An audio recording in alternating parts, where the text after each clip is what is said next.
Hi guys, good afternoon. I am going to show you how to use Edmentum. So when we get to our Clever, we are going to look for this icon right here. This is our Edmentum courseware icon. So we're going to click on that and it will automatically log us into Edmentum. When we get here, it's going to give us this screen. This tells us, for us, which of our students has submitted assignments and how they did on it. So Carlos has scored 60% on his 4.1 content quiz most recently, and he scored an 85% on the 1.3 content quiz.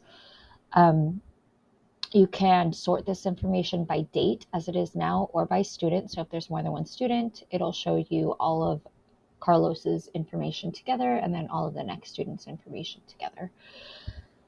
The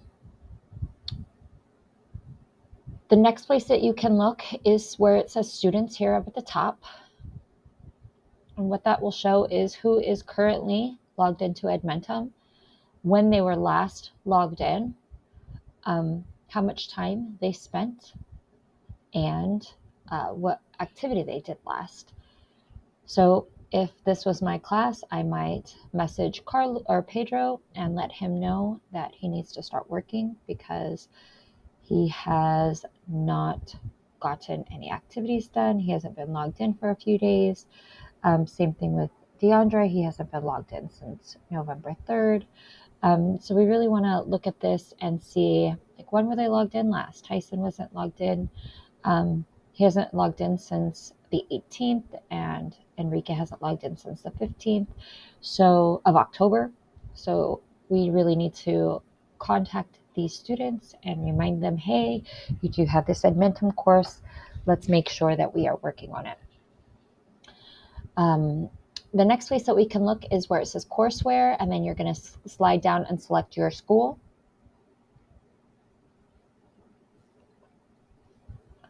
It's going to then show us this different dashboard. So my sections, my classrooms, my students, and my active tasks.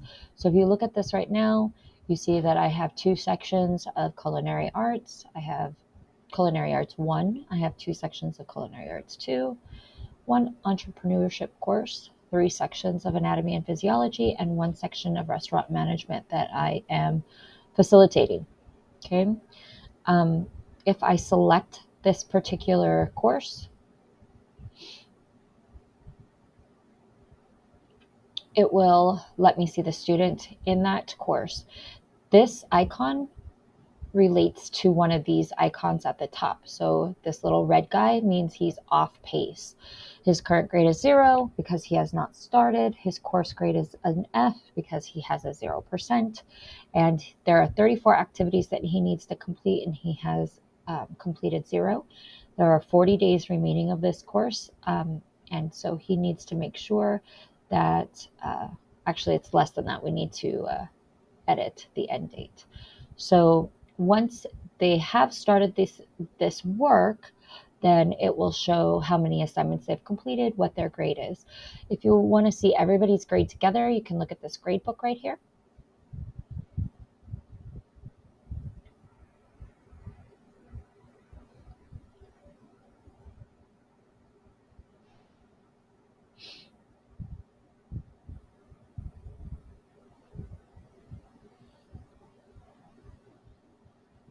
And what that shows us is all of the assignments that are in here. As you notice, I have omitted the discussion activities, especially since most of these courses only have 1 student in them. There was really no point in doing the discussions because they have no one to discuss with. So all of the discussion questions were omitted, which means they cannot see them and they don't average into the grade.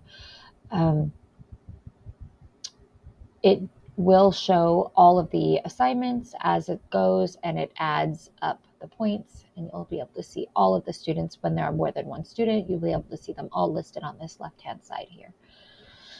Okay, so if you wanted to look at the curriculum for some reason, like they submit an assignment and you're not sure what that assignment actually asked them to do, you can come back into curriculum and it will tell you what that assignment looks like. So for example, the biggest activities that you will need to be looking at as a teacher are these Dropbox activities. Dropbox is not what you're thinking. It is not the program Dropbox. What for most of them, it's just a place for them to upload an assignment. So if you were to click into this assignment that says Unit 1 Critical Thinking Dropbox, it takes us to this page, and it really does just look like there's nothing there. Okay, what do we do here? For students, there's a place for students to upload, but there isn't an assignment, so it kind of confuses some students.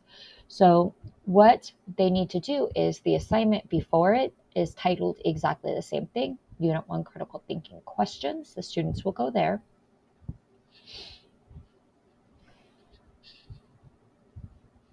They will answer these questions in complete sentences on a separate Google Doc.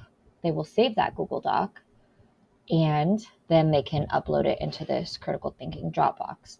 Once they do that, you will be able to see those assignments. And where you see those assignments is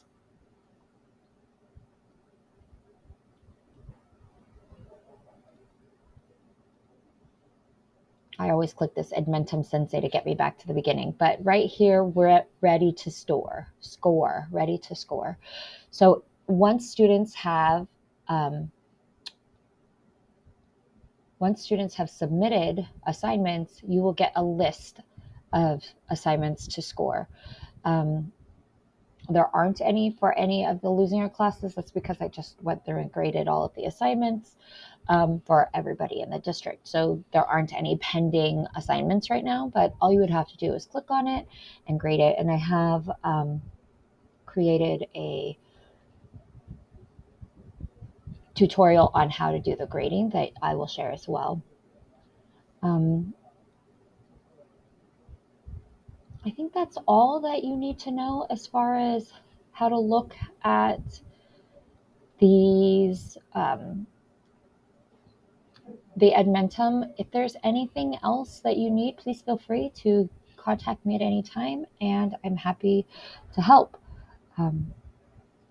Thank you, and have a good night.